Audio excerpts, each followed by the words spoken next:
Now, let's dive into today's story. Chapter 1. Foundations. Neil Hoffman stood at the windows of his award-winning Portland high-rise, watching the rain streak down the glass while nursing his third whiskey of the evening. At 47, he had built a reputation as one of the Pacific Northwest's most innovative architects. The Hoffman name adorned civic centers, university buildings, and corporate headquarters across 3 states. Yet tonight, that carefully constructed life lay in ruins around him. 22 years ago, Neil had met Vanessa Brighton during a university mixer. He was the ambitious architecture student with calloused hands and drafting pencils perpetually tucked behind his ear. She was the vivacious art history major with paintbrushes in her hair and charcoal-stained fingertips. They married 2 years later in a small ceremony by the Columbia River. Over the decades, while Neil built his firm from the ground up, Vanessa had transitioned from gallery assistant to respected art curator to eventually opening her own modern art gallery downtown. Their daughter Piper arrived 7 years into their marriage. Unexpected, but embraced with love. "You're building a dynasty, not just buildings," his mentor had once told him. Neil believed it. Until 3 hours ago. He'd arrived home early from a site visit in Seattle, planning to surprise Vanessa with dinner reservations at Marcel's, the upscale French restaurant where he'd proposed.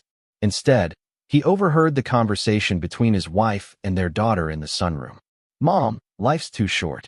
Imagine being stuck with the same package for over 2 decades." Piper's voice carried the conviction of someone who had just discovered a profound truth. "Dad is fine, but you deserve more experiences. You deserve passion again." "Piper, I don't know." Vanessa's voice held hesitation, but also something Neil had never heard before, curiosity. "You said yourself that things with Dad are comfortable. Comfort is the enemy of growth. Besides, Donovan clearly worships you, and he's actually doing something meaningful with his life beyond making rich people richer." Neil froze in the hallway. Donovan Pierce, the eco-conscious real estate developer who had commissioned Vanessa's gallery for an installation 3 months ago. The man who'd been at their dinner table twice, who'd looked at Neil with undisguised contempt while complimenting Vanessa's visionary curation. He's married too, Piper. In an open marriage. That's the whole point. These arrangements work for adults who communicate honestly. Neil had heard enough. He quietly retreated to his car, drove to his office, and poured himself a drink. Then he made 2 calls. First to Weston Caldwell, his attorney and oldest friend. Second to Sylvia Mercer, a private investigator who had helped verify contractors' credentials in the past. By midnight, with ice melting in his 4th whiskey, his phone displayed 39 missed calls from Vanessa. The voicemail notification showed a single message. "Neil, for God's sake, call me back." He wouldn't. Not yet. First, he would become what he'd always been professionally, an architect. But this time, he would design something far more precise than a building. He would construct the perfect demolition. Chapter 2. Blueprints. 3 days had passed since Neil vanished from Vanessa's life. He'd checked into the Riverside Hotel, paid in cash, and requested absolute privacy. His temporary office was now papered with notes, timelines, and photographs, a blueprint for disassembly rather than construction. Sylvia Mercer's first report arrived by encrypted email.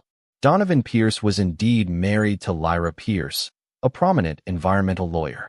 Their so-called open marriage was news to her, according to the bartender at her favorite wine bar, where she'd complained bitterly about Donovan's midlife crisis affairs. More interesting was Pierce Development's financial situation. The company was leveraged to its eyeballs, with Donovan's eco-friendly projects hemorrhaging money while he maintained the facade of success. "Mr. Hoffman?" Sylvia's voice came through his phone on the 4th day. "What do you have?" Neil asked, his voice betraying none of the sleep deprivation that had become his constant companion. "I've confirmed the affair. 3 hotel meetings in the past month. And I found something else. Pierce is trying to secure funding for his new development through Arrowwood Foundation." Neil's grip tightened on his phone.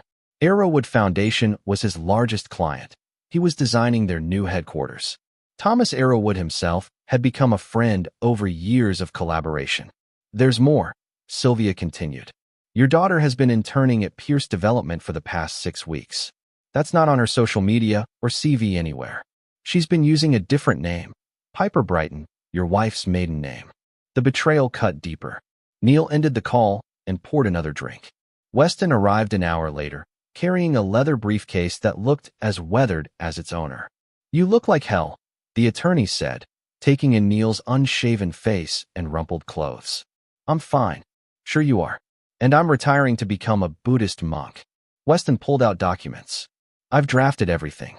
Divorce papers citing adultery, temporary injunctions freezing your joint assets, and removal of Vanessa as beneficiary from your life insurance and pension. Standard scorched earth approach." Neil stared at the papers. "Not yet. Neil, you're worth 8 figures. Every day you wait." "I said not yet." Neil tapped a photograph of Donovan and Vanessa entering a hotel. "He's not just sleeping with my wife. He's trying to use her to get to my clients. This is about more than money, Wes." Weston sighed. "Fine. What's your play?" Neil unfolded a large sheet of drafting paper covered with his precise architectural handwriting. A timeline, connections, pressure points, and leverage. It resembled the complex structural diagrams he was known for. "I'm going to dismantle everything they value, piece by piece. And I'll make sure they know exactly who's doing it." "Jesus," Weston whispered, scanning the paper. "You're not planning revenge, you're planning annihilation." Neil finally smiled. It didn't reach his eyes. "I'm an architect, Wes. I've spent my career understanding how things fit together so they don't collapse. Now I'm going to apply that knowledge in reverse." Weston stared at his friend of 30 years. "You sure about this? There's no coming back once you start. They didn't just betray me. They conspired against me. My own daughter." Neil's voice held no emotion. "Why would I want to come back from this?" As Weston left, Neil's phone lit up with another call from Vanessa. He answered for the first time. "Neil, where are you? We need to talk." "I know about Donovan," he said quietly. The silence on the other end was deafening. "Neil, it's not what you think. Please come home so we can." "You misunderstand. I'm not calling to reconcile. I'm calling to make sure you understand what's coming." His voice remained steady. "I built everything we have, brick by brick, year by year. Now I'm going to show you what happens when it all comes down." He ended the call and turned back to his diagrams. The demolition had begun. Chapter 3. Groundwork. The gallery opening was Vanessa's crowning achievement, a showcase featuring emerging Northwest artists that had gained national attention. Critics from New York and Los Angeles mingled with local patrons amid the avant-garde installations.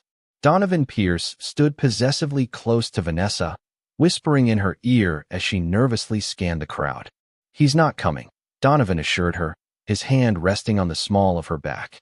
"It's been 2 weeks without a word." What they didn't notice was Terrence Walsh, Neil's business partner, quietly circulating among the attendees, particularly focusing on the Arrowwood Foundation representatives. Nor did they spot Audrey Winters, Donovan's ex-girlfriend from his college days, now an influential art critic, taking meticulous notes on her phone. The following morning, Vanessa awoke to catastrophe. The Portland Herald's art section featured a scathing review by Audrey Winters, describing the exhibition as derivative, uninspired, and tragically commercial, the artistic equivalent of a suburban strip mall. Worse, she implied that several pieces had been selected due to personal relationships rather than artistic merit. By noon, Vanessa's phone was blowing up with calls from artists and patrons. By evening, 3 artists had withdrawn their works, citing concerns about their reputations. Across town, Neil sat in Thomas Arrowwood's office, spreading detailed renderings across the man's mahogany desk. "I wanted you to see these privately before the foundation meeting," Neil said, pointing to his latest designs for the Arrowwood headquarters. "I've incorporated sustainable elements that will reduce operating costs by nearly 30%. Thomas studied the drawings admiringly. "Brilliant as always, Neil. But I heard Pierce Development pitch something similar yesterday, some eco-friendly concept that Vanessa was promoting." Neil's expression remained neutral. "I didn't know that. Is everything all right between you two? I got the impression from Vanessa that you were taking some time apart." "Thomas, we've known each other for 15 years. I've designed 6 buildings for your family. Have I ever mixed my personal life with our professional relationship?" "Never," Thomas acknowledged. Donovan Pierce is leveraged to the hilt. His last 3 projects went over budget by more than 40%. "I'm not saying this as a jealous husband. I'm saying it as someone who cares about your foundation's legacy." Neil slid a folder across the desk. "These are public records. Check them yourself." Thomas frowned. "I appreciate the candor. Family business can be messy. Neil stood to leave. One more thing. The Pierce proposal you mentioned? The sustainable technology he's pitching was developed by my firm 3 years ago. You can verify that with the patent office. As Neil left the Arrowwood building, his phone buzzed with a text from Weston. Judge Wallace signed the temporary injunction. All joint accounts frozen as of 3 p.m. At the same moment, across town, Vanessa stood at an ATM, staring in disbelief at the insufficient funds message on the screen. Her credit card had been declined at the cafe an hour earlier. Now she couldn't even withdraw cash. Her phone rang. Not Neil, but Laurel Kingsley, her closest friend. Vanessa? I just got the strangest call from Piper. She said Neil's cut her tuition payments, and she's being evicted from her apartment. What's going on? Vanessa leaned against the wall, suddenly dizzy. I don't know, Laurel. He's gone completely silent. Then this. I need to talk to Donovan. Donovan? What does he have to do with this? Laurel's voice sharpened. Vanessa, please tell me you didn't. Vanessa ended the call, unable to face another judgment. Her phone immediately rang again, Donovan this time. We need to talk, he said without preamble. Arrowwood just canceled our meeting and returned our proposal. And I've just heard from 3 investors who are pulling out. Something's happening. Vanessa stared at her useless debit card, the declining gallery, her daughter's panicked calls. It's Neil, she whispered. He's burning everything down. Chapter 4, Countermoves. You can't just cut off your own daughter. Vanessa's voice echoed through the conference room at Hoffman Architecture. She had finally tracked Neil down after 3 weeks of financial chaos. Neil looked up from his drafting table, his face impassive. Around them, associates pretended not to listen while stealing glances at the unfolding drama. I've established a separate account for Piper's legitimate educational expenses, Neil replied evenly. Her housing, food, and books are covered. What I won't fund is her lifestyle while she works for my wife's lover under a false name. Vanessa blanched. How did you? Did you think I wouldn't find out? That I'd just roll over while you two made a fool of me? Neil gathered his drawings, nodding to his team to clear the room. The tuition goes directly to the university now. The apartment lease has been terminated because it wasn't in her name. It was in the name Piper Brighton. Perhaps her mentor Donovan can house her. This is cruel, Neil. She's still your daughter. Is she? Because she seems very comfortable being Vanessa Brighton's daughter and Donovan Pierce's protege. He finally looked directly at her. You turned our child against me, Vanessa. That's not something I can forgive. I never meant for any of this to happen, Vanessa whispered, tears welling in her eyes. It got out of control. No. Neil's voice hardened. You chose this. You and Piper and Donovan. You made calculated decisions, repeatedly, to betray me. Now you're facing the consequences. So this is punishment? Freezing accounts? Destroying my gallery's reputation? Cutting off our daughter? What happened to the man I married? Neil laughed bitterly. He died when he heard his wife and daughter plotting to replace him. Now, unless you have actual business with Hoffman Architecture, I'll have security escort you out. As Vanessa left, Terrence approached Neil's office. That was harsh, he observed, closing the door. It was necessary. Neil rubbed his temples. Any word from the Mercer investigation? Terrence handed him a flash drive. Donovan's entire financial history, communications with the Arrowwood Foundation, and, this is interesting, a series of payments to someone named Maxwell Royce at the City Planning Department. Neil's eyes narrowed. Bribes? Looks like it. Expedited permits, code exemptions. Nothing too major individually, but a pattern. Good. Keep this between us for now. Neil pocketed the drive. And the other matter? Your house has been emptied as requested. Everything is in storage except the items on your list, which are at the new condo. Neil nodded. The family home held too many memories. He'd never set foot in it again. Across town, Donovan was having his own crisis. 3 project investors had pulled out, citing concerns about management. The Arrowwood contract, which would have saved his company, had vanished. And now his wife Lyra had hired a divorce attorney after learning about his affair with Vanessa. He's systematically destroying us, Donovan told Vanessa that evening in his rapidly emptying office. How does he even know all this? It's like he can see inside our lives. Because he built them, Vanessa replied tiredly. Neil doesn't just design buildings. He understands systems, connections. He's always 5 steps ahead. Donovan slammed his fist on the desk. I'm not going down without a fight. If he wants war, he'll get one. The next morning, Neil arrived at his firm to find city inspectors crawling through the building, citing an anonymous complaint about code violations.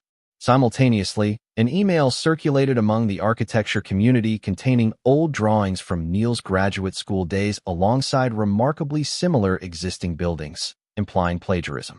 Maxwell Royce authorized the inspection. Terrence informed Neil quietly. The same planning official on Donovan's payroll. Neil merely nodded. Let them inspect. Our permits are impeccable. And the plagiarism allegations? Those designs were all properly cited student exercises based on famous works. It's standard practice. Neil straightened his tie. They're desperate, which means they're getting sloppy. Later that day, Neil met with Sylvia Mercer in a quiet cafe far from his office.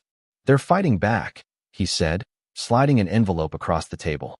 I need everything on Maxwell Royce. And I want to know who else is helping them. Sylvia pocketed the envelope. There's something else you should know. Your daughter Piper has been meeting with your wife's friend Laurel Kingsley.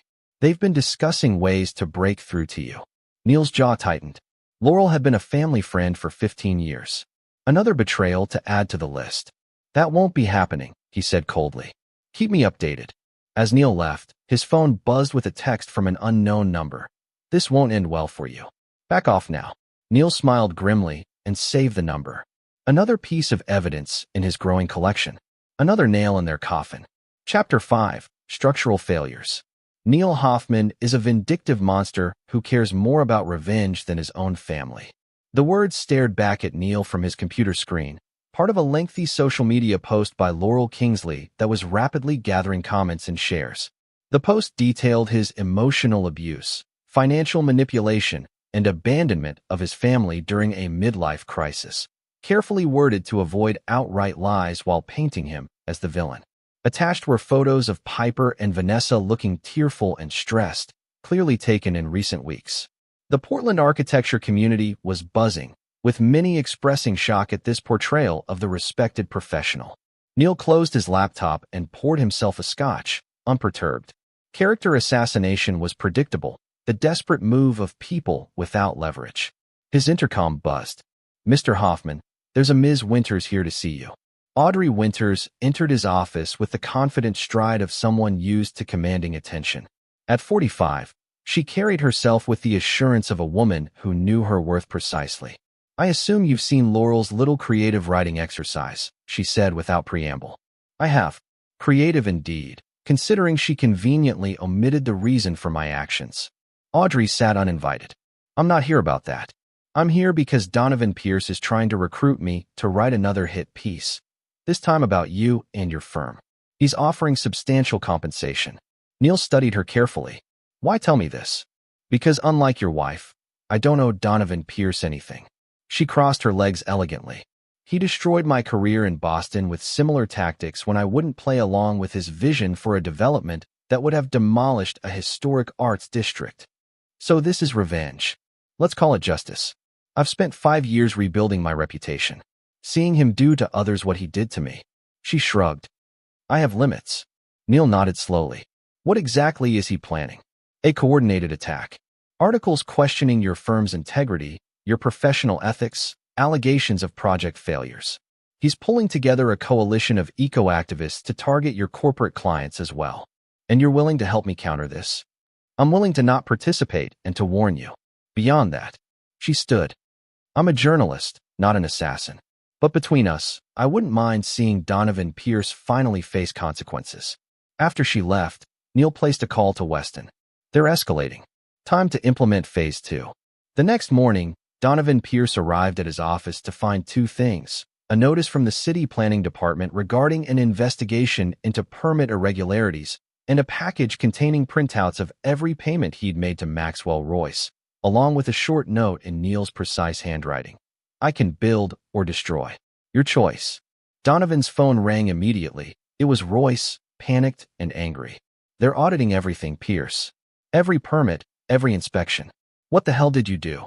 Calm down. They can't prove anything. They have copies of the checks, you idiot. Hoffman sent them to my boss this morning. Donovan felt the blood drain from his face. How could he possibly? I'm done. You're on your own. Royce hung up. Across town, Vanessa faced her own crisis. The gallery's landlord had received an offer to purchase the building at 3 times market value from an anonymous buyer requiring vacant possession within 30 days. Her lease, which she thought was ironclad, contained a buyout clause she'd never noticed. Meanwhile, Laurel Kingsley received a registered letter from Weston Caldwell's law firm, detailing potential defamation charges regarding her social media post, including documentation disproving her claims and evidence that she had known about Vanessa's affair while pretending to support Neil. By evening, Laurel had deleted the post and issued a carefully worded retraction. 3 of Vanessa's remaining artists withdrew their works after learning the gallery would soon close. And Donovan discovered that his primary lender was calling in loans after reassessing the company's stability.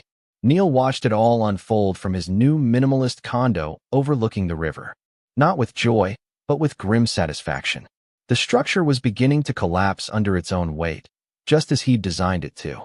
His phone buzzed. Sylvia again. "Mr. Hoffman, Piper is trying to access the storage facility where your household items are kept.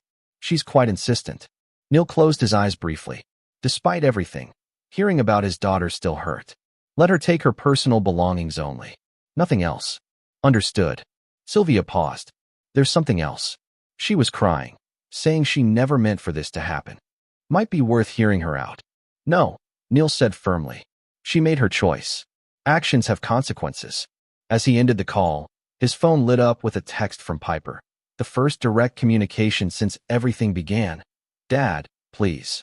This has gone too far. We need to talk." Neil stared at the message for a long moment before typing. "There's nothing to discuss. You chose your side." He put the phone down and returned to his drafting table, where the plans for his newest project, ironically, a reconciliation center commissioned by the city, awaited his attention. The work would continue. The demolition would proceed. And when it was done, perhaps then he would feel something again. Chapter 6. Pressure Points.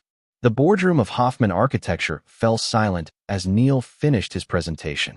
The assembled partners and senior associates exchanged nervous glances as he calmly closed his portfolio. "Questions?" Neil asked, looking around the table. Terrence cleared his throat. "Neil, while we all sympathize with your personal situation, these measures seem extreme. Closing the Portland office? Restructuring the entire firm? It's not about my personal situation," Neil replied evenly. "It's about protecting this firm's reputation and future. The attacks are escalating. We need to consolidate our resources." "But 20% staff reduction? After 20 years of growth?" Another partner objected. "Temporary contraction to ensure long-term survival." Neil's tone made it clear the decision was final. "Those who stay will be rewarded when we emerge stronger." As the meeting dispersed, Terrence lingered. "This isn't like you, Neil.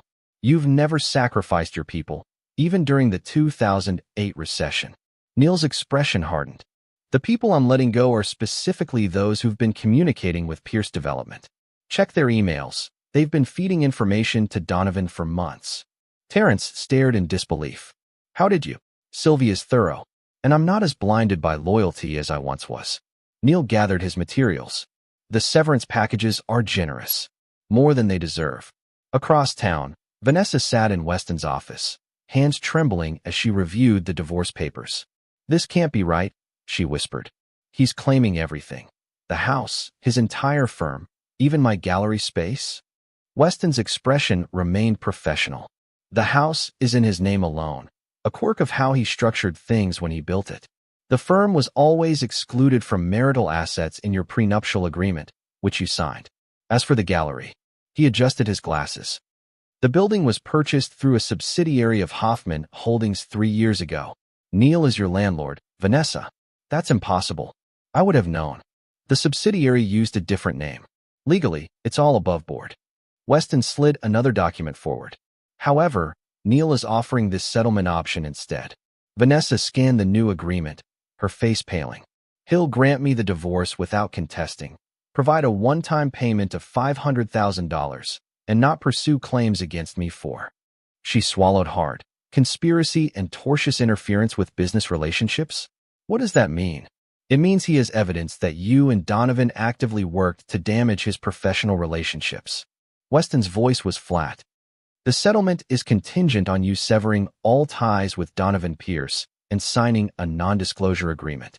And if I refuse, then we proceed to court, where all evidence, including text messages, emails, and witness testimonies, becomes public record. Vanessa's phone buzzed. Donovan again. His calls had grown increasingly desperate as his business collapsed around him. 3 development projects had been halted by suddenly revoked permits. His divorce was proceeding rapidly, with his wife Lyra discovering evidence of multiple affairs beyond Vanessa. "I need time to think," Vanessa told Weston. "You have 48 hours, he replied. Neil's patience is not infinite. Meanwhile, in a coffee shop across from Portland State University, Piper Hoffman sat across from Sylvia Mercer, unaware of the woman's connection to her father. "I don't understand why he won't even talk to me," Piper said, pushing her untouched latte away. "I'm his daughter."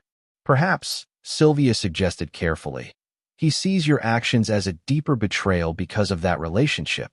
I was just trying to help my mom. She's been unhappy for years. Dad was always working, always distant." Was he? Or was that the narrative that made it easier to justify what happened next? Piper looked up sharply. "Who are you really? How do you know so much about this?" Sylvia smiled. "Just someone who's observed your father's dedication to his family over the years. The college funds he established when you were born. The gallery space he secured for your mother when traditional lenders wouldn't take a chance on her. The family vacations he planned even while managing major projects. How do you know all that? Public records are revealing." Sylvia stood to leave. "Before you decide your father is the villain in this story, Miss Hoffman, perhaps consider whether you had the full picture." That evening, Vanessa arrived at Donovan's nearly empty apartment, finding him surrounded by boxes and papers. "They're seizing everything," he said without greeting her. "Projects canceled, investors gone, divorce taking half of what's left." He looked up with red-rimmed eyes. "What does he want, Vanessa? What will make him stop?" "Total surrender," she replied quietly, handing him Weston's settlement proposal. "And us apart. Forever." Donovan scanned the document, his face darkening. "So I lose everything, and you walk away with $500,000? After you insisted we had something special?" "Donovan, we both know this has spiraled beyond." "No." He stood suddenly. "I'm not going down alone. Either we fight back together, or I'll make sure Neil knows exactly whose idea this all was in the first place." Vanessa stepped back, seeing something in his eyes she'd never noticed before. "What are you talking about? Your precious daughter didn't spontaneously decide her mother needed to explore outside her marriage. We discussed it for weeks. How to approach you, what to say." His laugh was bitter. Piper was so eager to help her mother find happiness. So malleable. Vanessa felt sick. "You manipulated my daughter?" "I guided her. There's a difference." Donovan reached for her arm. "Now we need to present a united front. I still have one card to play, something that will make Neil back off for good." Vanessa pulled away. "What have you done?" "Nothing yet. But I know things about Neil's business that could destroy him. Projects where corners were cut, inspections that weren't quite thorough. That's not Neil. He's meticulous to a fault. Everyone has secrets, Vanessa." Donovan's smile was ugly. "Even your perfect husband." Vanessa backed toward the door. "I need to go." As she drove away, her phone rang. "Piper." "Mom." Her daughter's voice was shaking. "I need to tell you something about Donovan." Chapter 7. Collapse. The Portland Herald's headline blazed across the city. Developer Donovan Pierce arrested on multiple charges. The article detailed allegations of bribery, fraud, and coercion, including testimony from former employees and officials. Most damning were the records of payments to planning official Maxwell Royce, who had turned state's evidence. Neil read the article calmly over breakfast in his condo. The collapse had begun exactly as he'd anticipated, not through his direct action, but through the weight of Donovan's own corrupt practices exposed to light. His phone rang. "Weston, have you seen the news?" "I have," Neil confirmed. "Vanessa wants to meet. Says she has information you need to hear." Neil's jaw tightened. "About?" She wouldn't say over the phone, but she seemed genuinely scared, Neil. Not for herself. After a long pause, Neil said, "Fine. Your office, 1 hour. You stay for the meeting." Vanessa arrived looking nothing like the confident gallery owner she'd been just months before. Dark circles shadowed her eyes, and she'd lost weight.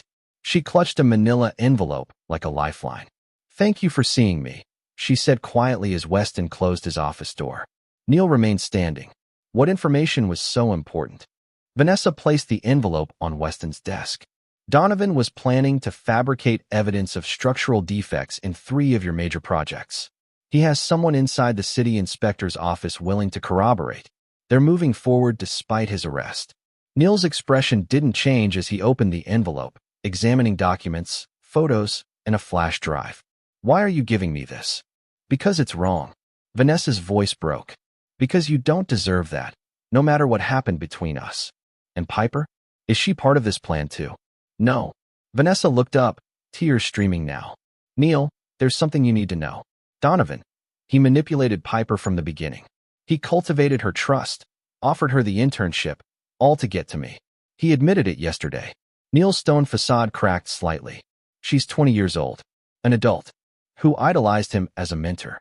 Vanessa wiped her eyes. I'm not excusing what I did. But Piper was a pawn in his game.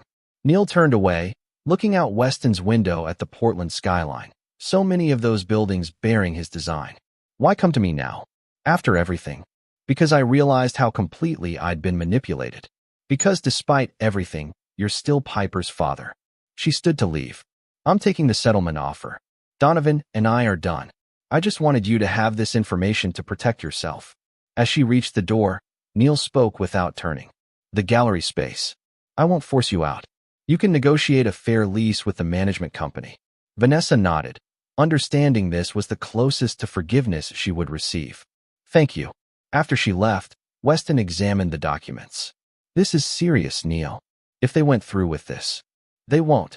Neil turned, his expression resolute. Prepare the final divorce papers. And contact Thomas Arrowwood. I need to warn him about potential false claims regarding his headquarters. What about Piper? Neil was silent for a long moment. One step at a time. That evening, as Neil worked late in his office, the security desk called up.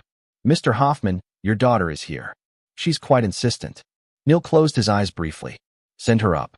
Piper entered his office cautiously, looking so much like the little girl who used to visit his drafting table that it physically hurt.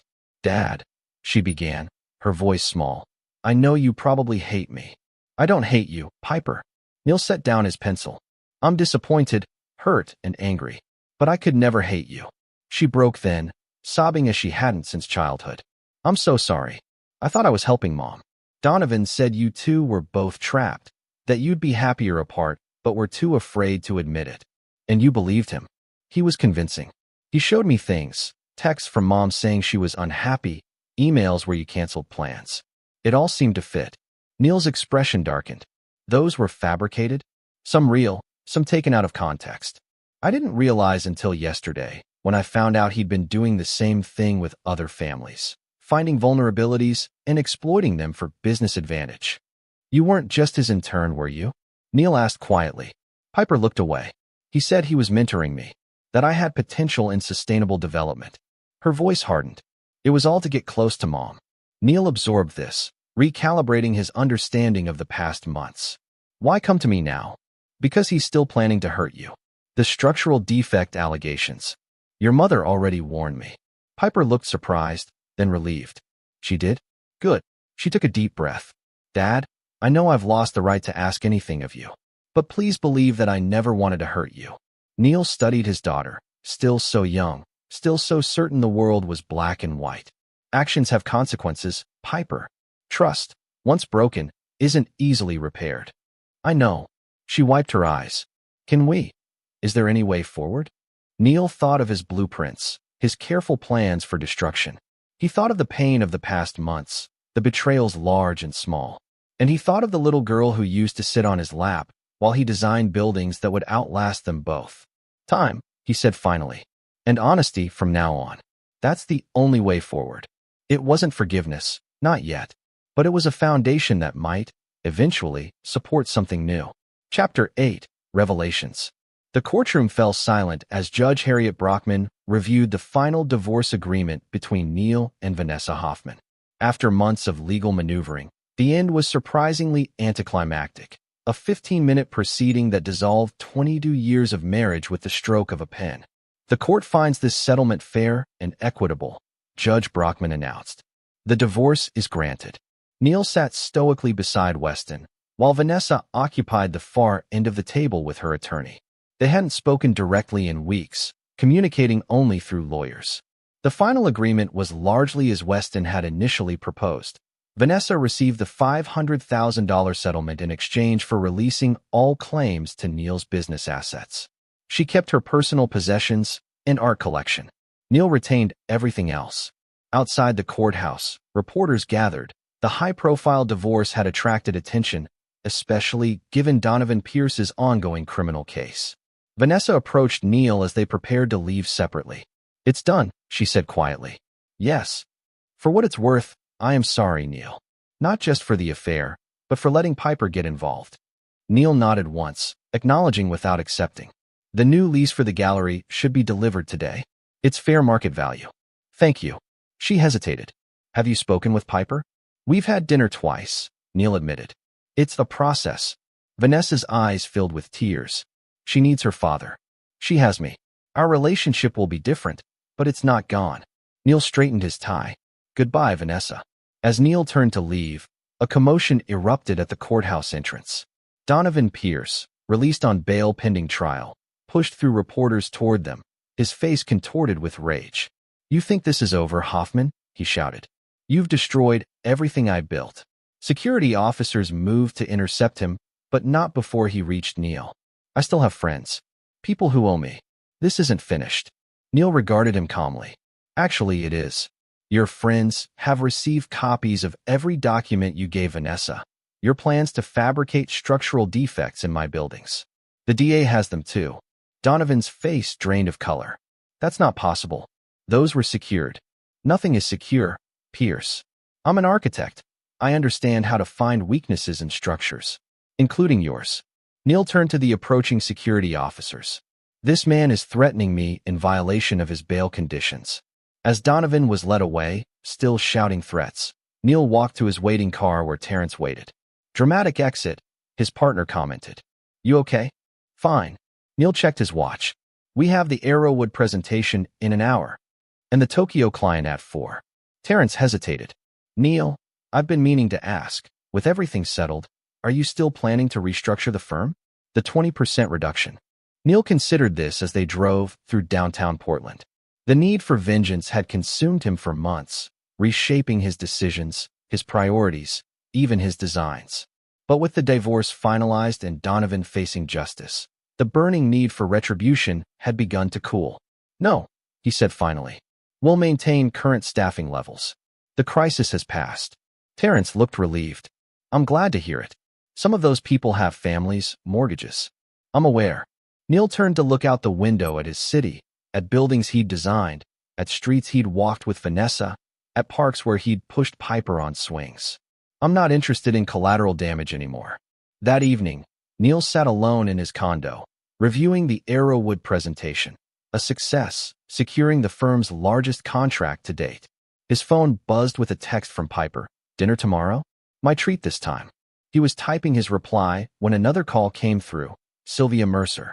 "Mr. Hoffman, I have that final report you requested." "Go ahead." Donovan Pierce's bail has been revoked after today's incident. His ex-wife Lyra has provided prosecutors with additional evidence of financial improprieties. And the structural engineer he approached about falsifying reports on your buildings has come forward. "Good. Anything else?" "Just one thing." Sylvia paused. "Your daughter's college transcript arrived at your office today. She's changed her major from business to architecture." Neil felt something unexpected, a small spark of pride breaking through the armor he'd built around his heart. "Thank you, Sylvia. Your services won't be needed after this." "Understood. If I may say so, Mr. Hoffman, you've handled this situation with remarkable restraint, given the circumstances." Neil thought about the demolished relationships, the scorched trust, the wreckage of what had once been his family. "Have I? You could have destroyed them completely. You chose not to." After ending the call, Neil walked to his drafting table where the plans for his newest project lay waiting. A community arts center commissioned by the city, with gallery spaces, performance venues, and studios for emerging artists. He'd been working on it for weeks, secretly, before the divorce was even final. Beside the plans lay an envelope addressed to Vanessa Hoffman Gallery. Inside was an invitation to bid on curating the center's inaugural exhibition. Neil hadn't decided whether to send it. Redemption and revenge were opposite architectural principles. One built upward, the other tore down. For months, he'd been the architect of vengeance. Perhaps now he could design something different. He turned back to his phone and finished his text to Piper. Dinner tomorrow works. My place instead? There's something I'd like to show you. Chapter 9, Reconstruction. 1 year later. The Portland Arts Center opened to acclaim on a crisp autumn evening, its modern lines and sustainable design drawing praise from critics nationwide. Neil stood near the entrance, accepting congratulations from colleagues and city officials, his expression quietly satisfied as guests explored the building he'd spent the past year creating. It's magnificent, Thomas Arrowwood said, clapping Neil on the shoulder. Your best work yet. Thank you. Neil nodded toward the main gallery. You should see the exhibition. It's quite impressive. Inside the soaring central gallery, Vanessa Hoffman directed staff in last-minute adjustments to lighting and displays. The exhibition, Renewal, Northwest Perspectives, featured 30 emerging artists from Oregon and Washington, including 3 of Piper's architectural photographs. Vanessa's gallery had survived, smaller but more focused, respected for its emphasis on undiscovered talent. The invitation to curate the Arts Center's inaugural exhibition had come as a shock 6 months earlier, an olive branch she hadn't expected but gratefully accepted. Neil observed from a distance, noting the confident way she managed her team. They hadn't become friends again. Too much had happened for that.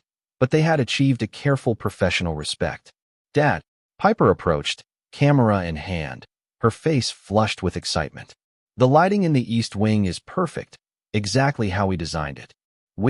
Neil raised an eyebrow. Fine, how you designed it, she conceded with a smile. But I did suggest the skylight arrangement. So you did. Neil felt a surge of pride seeing his daughter in this space. Her architectural studies were progressing well. She had her mother's eye for aesthetics, and, he had to admit, his own attention to detail.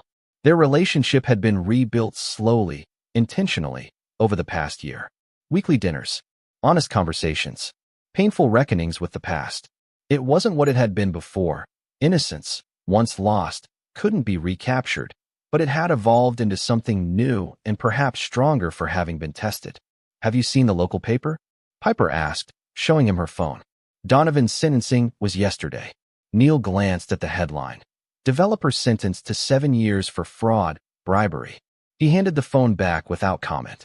Does it feel like justice? Piper asked quietly. Neil considered this.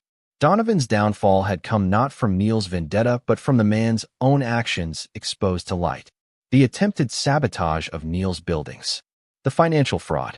The web of bribery and corruption that had finally collapsed under scrutiny.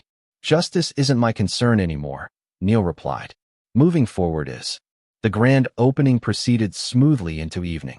Neil circulated through the crowd, discussing design elements with colleagues and accepting praise from city officials. Near the evening's end, he found himself alone in the small garden courtyard he'd incorporated into the center's design, a quiet space amidst the urban surroundings. Vanessa joined him there, keeping a respectful distance. Congratulations, Neil. The building is extraordinary. Thank you. The exhibition is excellent as well. She smiled faintly. Professional courtesy? Professional truth. Neil gestured to the building around them. You always had vision. Vanessa studied him in the fading light. You've changed. We all have.